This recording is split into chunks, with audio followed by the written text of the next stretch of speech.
Un saludo, somos el grupo número 5. Mi nombre es Orejuela García Joacín y yo le voy a hablar sobre la contaminación del agua dulce y de los mares y la contaminación del aire. La contaminación del agua dulce y de los mares ocurre cuando las actividades humanas ensucian los ríos, lagos, océanos con basura, plástico, detergentes, pesticidas, combustibles o aguas residuales. El agua dulce es vital porque lo usamos para beber, cocinar, bañarnos, cultivar alimentos, pero cuando se contamina puede transmitir enfermedades y volverse peligrosa para la salud. En el mar, la contaminación afecta directamente a los ecosistemas, peces y otros animales marinos. Pueden morir por falta de oxígeno, por tragarse plástico o vivir en aguas llenas de sustancias tóxicas. Y al final, esto también nos afecta a los humanos, porque dependemos de ellos para alimentarnos y mantener el equilibrio en la naturaleza. Dentro de la contaminación del aire, sucede cuando en el ambiente llegan demasiados gases dañinos, principalmente por el humo de vehículos, las fábricas, la quema de basura o de combustibles fósiles como el petróleo, el carbón. Estos contaminantes se pueden quedar suspendidos en el aire que respiramos, provocando problemas de salud como el asma, bronquitis y enfermedades del corazón. Además, el exceso de gases como el dióxido de carbono atrapa el calor de la atmósfera, lo que genera el calentamiento global y altera el clima del planeta con sequías, olas de calor o incluso lluvias extremas. Dentro de la contaminación del aire tenemos los focos fijos. Se origina en lugares que permanecen en un sitio determinado y que emiten contaminación de manera constante e intermitente. En este grupo se encuentran las industrias, las fábricas, las centrales termoeléctricas que funcionan con carbón, gas o petróleo, o los hornos de fundición, cadenas industriales e incineras de basura. Los principales contaminantes que generan son el dióxido de azufre, el óxido de nitrógeno, el monóxido de carbono, material particulado y combustibles orgánicos volátiles. Estas emisiones afectan la calidad del aire en las zonas cercanas y en la acción del viento, o sea, el viento puede dispersar esos contaminantes a un largo, una larga distancia. Dentro de los focos móviles tenemos son aquellos que se desplazan y liberan contaminación en el proceso de su funcionamiento. Dentro de este grupo tenemos los automóviles, los autobuses, las camionetas, motocicletas, maquinaria de construcción, equipo agrícola, aviones y barcos. Estos vehículos emiten principalmente monóxido de carbono, dióxido de carbono, óxido de nitrógeno, hidrocarburos no quemados y material particulado. Su impacto es especialmente fuerte en las ciudades, porque es donde se genera el tráfico vehicular, convirtiéndolo en la primera causa de la muerte en las ciudades. Aunque la contaminación ocurre mientras funciona, mientras se mueve por medio de la ciudad, es igualmente de dañina que los focos fijos. Muchas gracias. A continuación, mi compañero. Eh, bueno, mi nombre es Jordan Gressely y voy a continuar con el tema de destrucción de la capa de ozono. Bueno, la capa de ozono es una capa protectora que se encuentra en la estratosfera, aproximadamente entre los 15 y 35 kilómetros de altura sobre la superficie terrestre. Esta capa juega un papel vital en la protección de la vida en la Tierra, ya que filtra la radiación ultravioleta del Sol, la cual puede causar daños graves a los seres humanos, a los animales y también al ecosistema.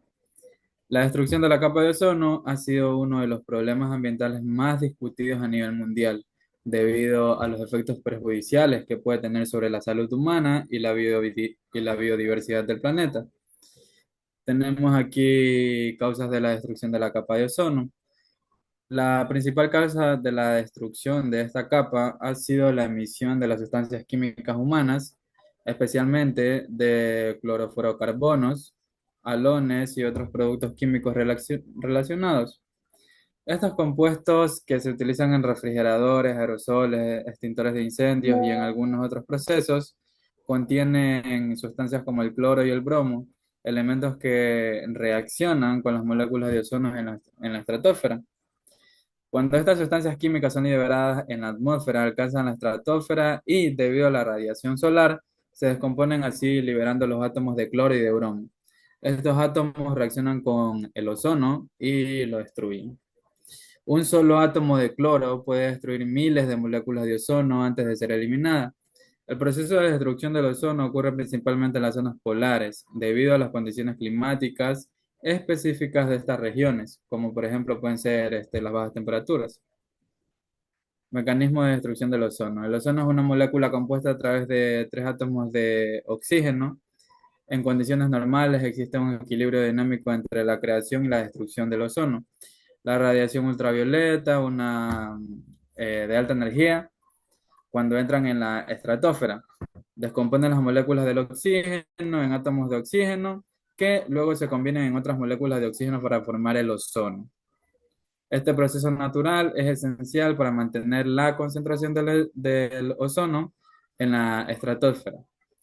Consecuencias de la destrucción de la capa de ozono. La capa de ozono tiene efectos devastadores para la vida en la Tierra. La radiación ultravioleta que pasa a través de esta capa de ozono sin filtrarse puede tener varios efectos negativos. Puede, por ejemplo, aumentar el cáncer de piel. La exposición de la radiación ultravioleta está directamente relacionada con el aumento de casos de cáncer en la piel, especialmente en el melómano, que es una forma agresiva de cáncer de piel. Luego tenemos las cataratas y daños oculares, que también tenemos aquí que la radiación UV puede causar daños a los ojos, como las cataratas y otras afecciones oculares.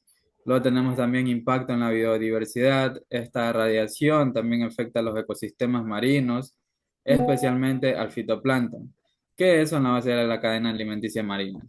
Luego también tenemos el deterioro de los cultivos agrícolas, que las plantas también se ven afectadas por el aumento de la radiación UV, lo que puede reducir la productividad agrícola y la calidad de los cultivos.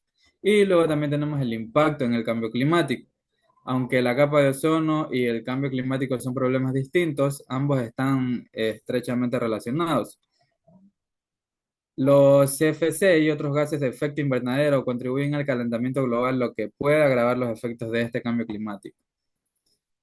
También tengo algunas medidas para combatir la destrucción de la capa de ozono. A lo largo de los años se han implementado varias medidas para reducir la emisión de estas sustancias.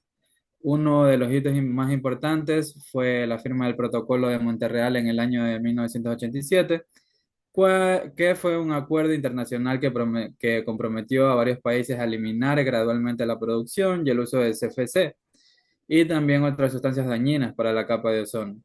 Este protocolo ha sido considerado uno de los acuerdos internacionales más exitosos en términos de protección ambiental, ya que ha logrado reducir significativamente las emisiones de estos compuestos. Además de la reducción de estos CFC, se han desarrollado tecnologías alternativas para reemplazar a estos compuestos en refrigeradores, aerosoles y sistemas de aire acondicionado. Aunque los avances han sido significativos, es necesario continuar con el monitoreo y la implementación de políticas para garantizar que la capa de ozono se recupere completamente. A continuación, bueno, mi compañero. Bueno, mi nombre es Heidi Jordan Cortés.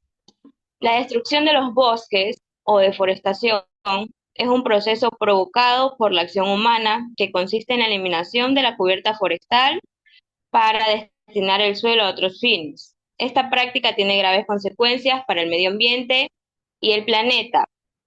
Y aunque las causas humanas son, sin duda, las más predominantes y devastadoras a nivel mundial, la deforestación también puede ocurrir por acciones naturales. Entre las causas de deforestación a causa de la mano humana son la expansión agrícola y ganadera. Esta es la causa principal a nivel mundial. Los bosques son talados para convertirlos en tierras de cultivo, especialmente para la producción de soya y aceite de palma. Tal ilegal la extracción de madera sin control para la producción de leña, carbón vegetal, papel y otros productos. Desarrollo urbano, la construcción de carreteras, ciudades y otras infraestructuras también contribuyen a la pérdida de bosques. Y entre las causas naturales tenemos lo que son los incendios forestales.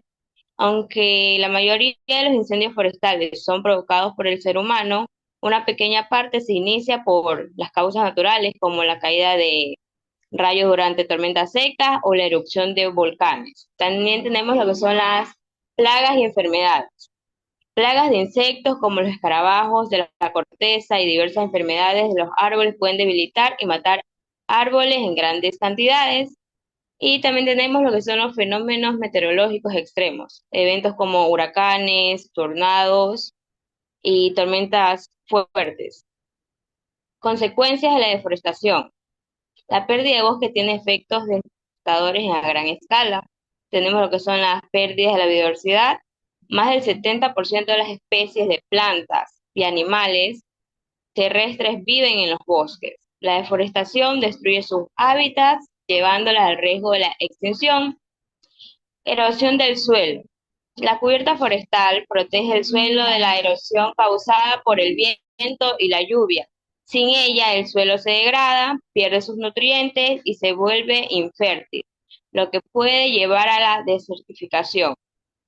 También altera el ciclo del agua. Los bosques juegan un papel crucial en la regulación del ciclo del agua. La deforestación puede reducir las lluvias, aumentar el riesgo de sequías e inundaciones, y así afectar la calidad del agua. Impactos económicos y sociales de la deforestación.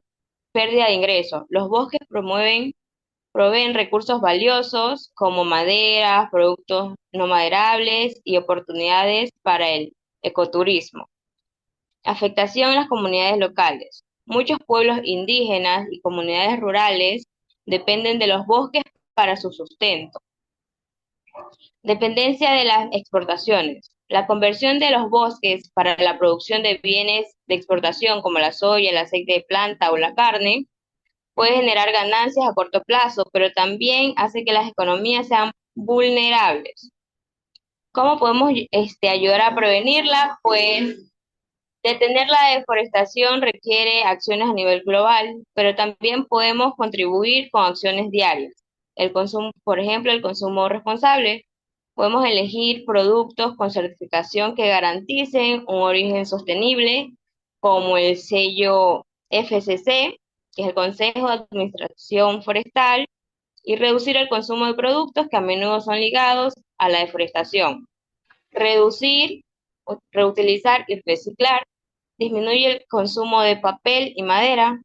La participación y el apoyo también es fundamental para evitar la deforestación.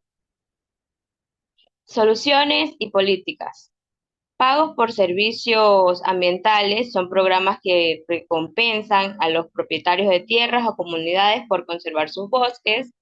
Certificaciones forestales. Los sellos como el Consejo de Administración Forestal aseguran que los productos de madera o papel provienen de bosques gestionados de la forma sostenible. Y también tenemos lo que son las políticas gubernamentales. Los gobiernos están implementando leyes más estrictas para así regular la tala y castigar la actividad ilegal, así como promoviendo la restauración de ecosistemas degradados.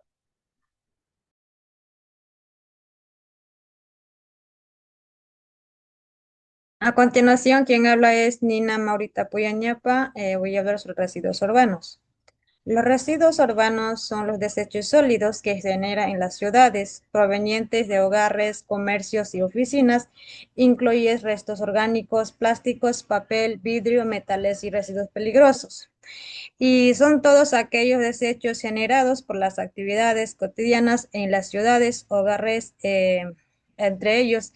Se incluyen restos orgánicos, comida, poda de jardines, envases y empaques plásticos, como papel, cartón, vidrios, metales, textiles, aparatos eléctricos y una pequeña fracción de residuos peligrosos, como pilas, baterías, medicamentos vencidos. Esta producción de residuos urbanos está directamente relacionado con el crecimiento demográfico, la urbanización acelerada y los patrones de consumo desechable. En sí, cada habitante urbano puede generar entre 0,7 y 1,2 kilogramos de basura por día, lo que representa un reto para las administraciones locales. Cuando no existe una gestión adecuada, los residuos ocasionan contaminación del suelo, agua por lixiviados en botaderos en ciclo abierto y también emisiones de gases, efectos invernaderos como el metanos que intensifican el cambio climático. Y tenemos las causas y consecuencias. La generación de los residuos está ligada al crecimiento de población y los hábitos consumos.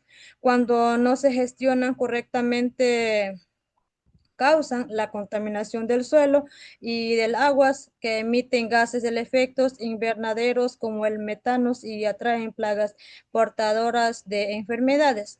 Esto a medida que las ciudades crecen, concentran más habitantes, aumenta el consumo de alimentos, productos, servicios. Esto se traduce en una mayor generación de basura por persona, como por ejemplo en una ciudad de 1 millón de habitantes, si cada uno produce un kilogramo de basuras al día, se generan 1.000 toneladas diarias. Y tenemos solución sostenible, tenemos reducción. Sí, en esta tenemos que consumir de manera responsable para generar menos basura. Y reutilización y reciclaje, separar los materiales para que se pueden ser usados nuevamente en la producción de nuevos productos. Composta, usar las materias orgánicas para crear un abono natural y económica circular. Esto es, se transforma los desechos en los recursos como la generación de energía. Gracias. Claro que sí. A continuación de la exposición, quien les habla, Mendoza Girón Roxana. En este momento vamos a hablar de lo que es la eliminación de la biodiversidad. ¿A qué nos referimos cuando estamos hablando de lo que es la eliminación de la biodiversidad? Se refiere a la pérdida de o desaparición de especies animales, vegetales, hongos y microorganismos, así como es la degradación de los ecosistemas donde habitan. Recordando que este fenómeno afecta directamente a lo que es al equilibrio ecológico y a los recursos de los que dependen de la vida. Encontramos sus causas principales, como viene a ser la deforestación. Esta de aquí viene a ser lo que es la tala indiscriminada de bosques para la agricultura, ganadería, urbanización o extracción de madera, elimina lo que es el hábitat de miles de especies. Como ejemplo, podemos encontrar lo que es la Amazonía, la deforestación amenaza al jaguar y a plantas de gran valor medicinal. Tenemos lo que es la contaminación, que está aquí son los residuos industriales, plásticos, pesticidas y gases tóxicos que contaminan al aire, el agua y el suelo. En lo que es la contaminación, podemos poner, por ejemplo, lo que son los derrames de petróleo en los mares que envenenan peces, aves marinas y arrecifes de coral. El cambio climático aumenta de la temperatura global, altera lo que son los patrones de lluvia y modifica el hábitat. Muchas especies no logran adaptarse a este ambiente, a este clima. Ejemplo, en esta parte podemos colocar lo que es el deterrimiento del Ártico, que en esta parte reduce lo que es el hábitat de los osos polares. La sobreexplotación de recursos, la caza, pesca y tala excesivas impiden lo que es la regeneración de nuevas especies. Eh, en lo que es la sobreexplotación de recursos, como un ejemplo sencillo, podemos poner lo que es la sobrepesca del atún rojo en el Atlántico, va reducido su población a niveles críticos. En lo que son las especies invasoras, esta de aquí viene a ser las especies, a lo que es una introducción de especies foráneas, que altera en lo que son los ecosistemas, compite en lo que son las especies nativas y provocan su desaparición. Como podemos tener lo que es la rana toro en América Latina, que ha desplazado a lo que son especies de ranas locales y transmitido lo que son enfermedades. En la expansión urbana e industrial, este es el crecimiento de ciudades y fábricas que destruyen hábitats naturales y fragmentan ecosistemas. En esta parte podemos colocar como un ejemplo sencillo lo que es la construcción de carreteras en zonas selváticas, interrumpen las rutas de especies como vienen a ser las tapires y los jaguares. En la parte, esta es una las consecuencias que causan a todo esto, lo que en la parte así vamos lo que es haciendo la eliminación de la biodiversidad, tenemos su consecuencia, lo que viene a ser la extinción de especies y animales vegetales, el desequilibrio ecológico al romper cadenas alimenticias, pérdida de recursos naturales como vienen a ser alimentos, medicinas, agua, reducción de servicios ecosistemáticos, lo que es la purificación del aire, polinización, regulación climática. También tenemos lo que es el impacto negativo en la calidad de vida humana.